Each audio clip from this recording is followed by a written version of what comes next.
بار اول است که مهدی لایف میخوانه. واقعا لذت خود بردیم. نازبوی من مبادا ناکسان باید کنم، با بدان کمتر نشی ترسم که بد خود یاد کنم.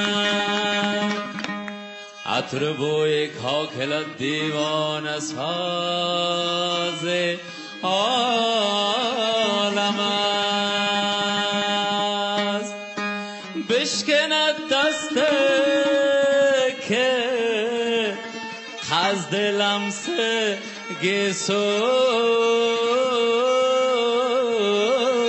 کنم.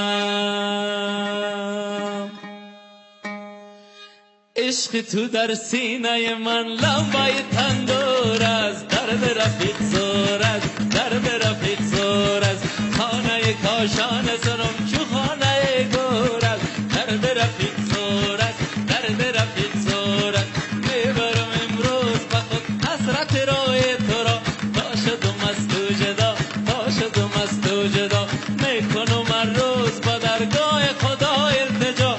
بیار دت سوی ما، بیار دت سوی ما، بیار دت سوی ما، بیار دت سوی ما. نام خدا.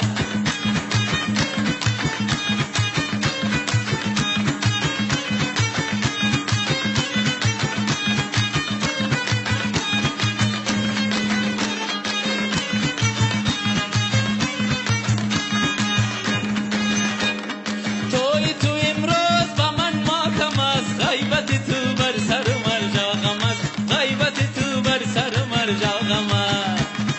نور بگم جان نور دو عالم توی، محرم و اسرار خیالم توی، محرم و اسرار خیالم توی.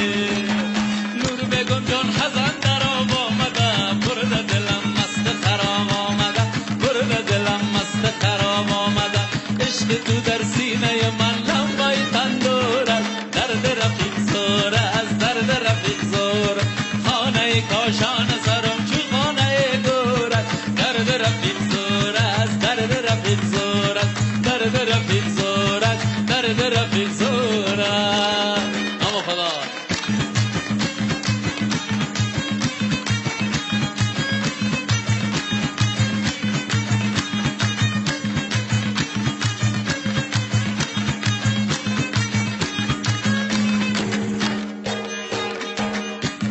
نور بگم جان وعده تویت شده، دست من دور از بر رویت شده، دست من دور از بر رویت شده. دادت را پدر و شوهر بزرگ، عاشقت از اجر تو گردیده کن، عاشقت از اجر تو گردیده کن. بهر خدا تو نشو از من جدا، تا نکنی مرا به غم مبتلا، تا نکنی مرا به غم مبتلا. عشق تو در سینه من لمبه تندور است، درد رفیق زور است، درد رفیق زور است. خانه کاشان سرم چو خانه گور است، درد رفیق زور است، درد رفیق زور است. میبرم امروز به خود حسرت روی تو را، تا شدم از تو جدا، تا شدم از تو جدا، میکنم هر روز با درگاه خدا التجا. بیار دت سوی ما، بیار دت سوی ما، بیار دت